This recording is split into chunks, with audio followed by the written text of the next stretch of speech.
Assalamualaikum warahmatullahi wabarakatuh. Alhamdulillahirrabbilalamin. Rabbi syrah li sadri wa yassir li amri wahlul uqdatan min lisani yafqahu qawli. Alhamdulillah, puji dan syukur kita panjatkan kehadirat Allah Subhanahu wa taala.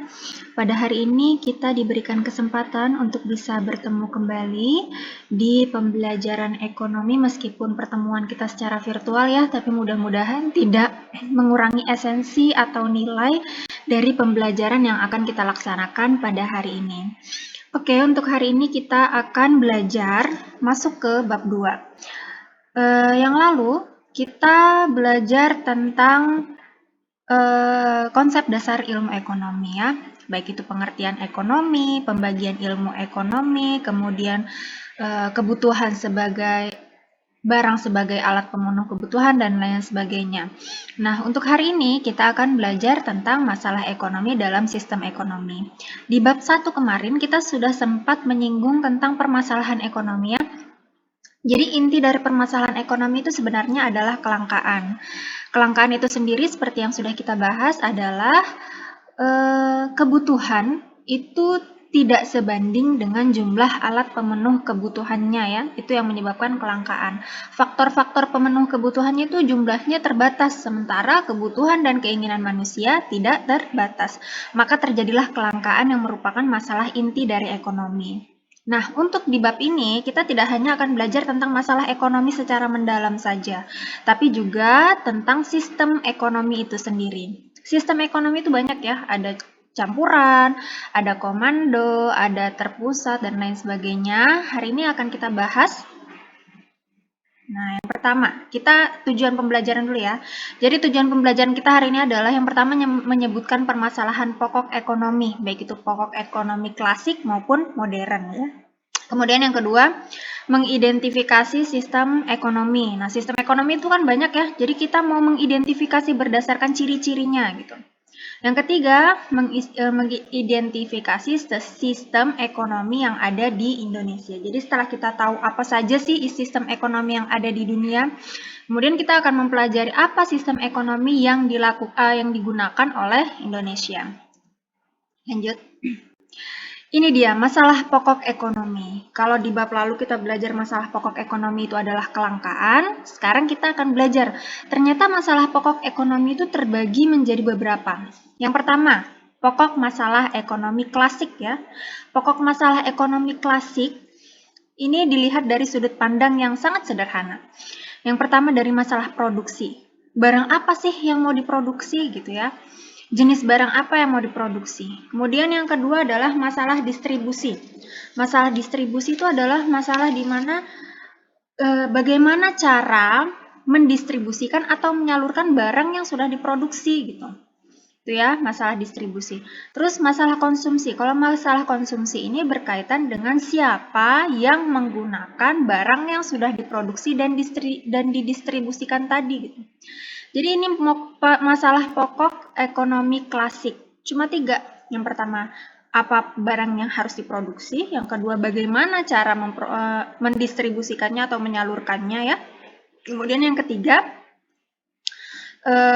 siapa orang atau konsumen yang menghabiskan atau menggunakan barang yang sudah diproduksi dan didistribusikan tadi. Oke, selanjutnya adalah pokok masalah ekonomi modern. Pokok masalah ekonomi modern itu ada 3 ya. Nah, kalau tadi itu lebih sederhana, barang apa yang diproduksi, kemudian gimana cara mendistribusikannya, dan siapa yang mengkonsumsinya ya. Kalau pokok masalah ekonomi modern itu lebih rinci. Kalau tadi cuma apa sih barang yang diproduksi, kalau di sini apa dan berapa. Barang apa yang diproduksi dan berapa jumlah yang harus diproduksi gitu ya. Komoditas apa dan berapa yang harus diproduksi.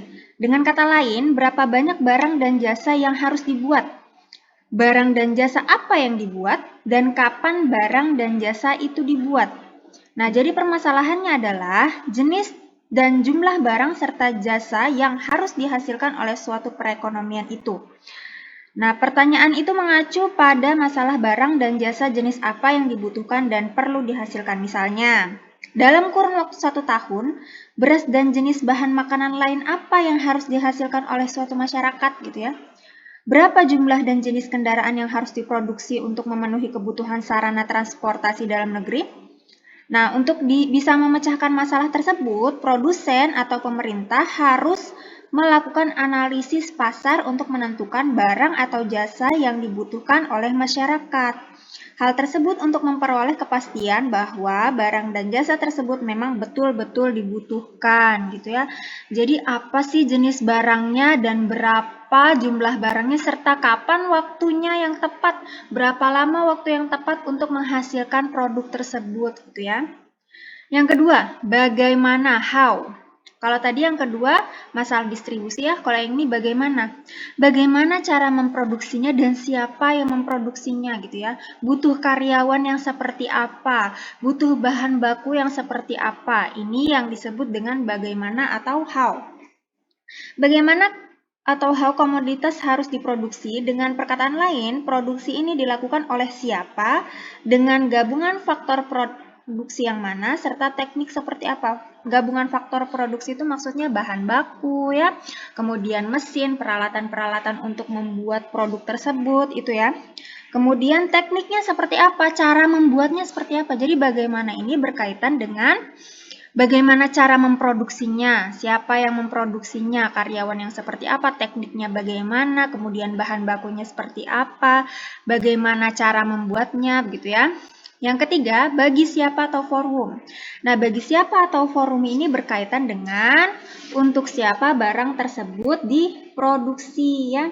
Siapa yang akan menikmati dan memperoleh manfaat dari adanya barang dan jasa di seluruh negeri? Atau dengan kata lain, bagaimana produk nasional didistribusikan kepada setiap orang? Haruskah sedikit saja bagi orang kaya dan banyak sekali bagi yang miskin? Nah, itu pertanyaannya. Jadi, ketika seorang produsen menghasilkan sebuah barang ya, udah menentukan barang apa yang mau diproduksi, berapa jumlahnya, kemudian bagaimana caranya. Selanjutnya adalah siapa sih yang menikmati ini? Kira-kira kita mau memproduksinya untuk siapa ya? Untuk orang yang menengah ke atas kah? Atau menengah ke bawah kah? Atau yang sedang-sedang saja gitu ya? Atau sama rata semuanya ingin menjadi tujuan atau pangsa pasar gitu. Jadi inilah pokok permasalahan ekonomi modern. Kita lanjut.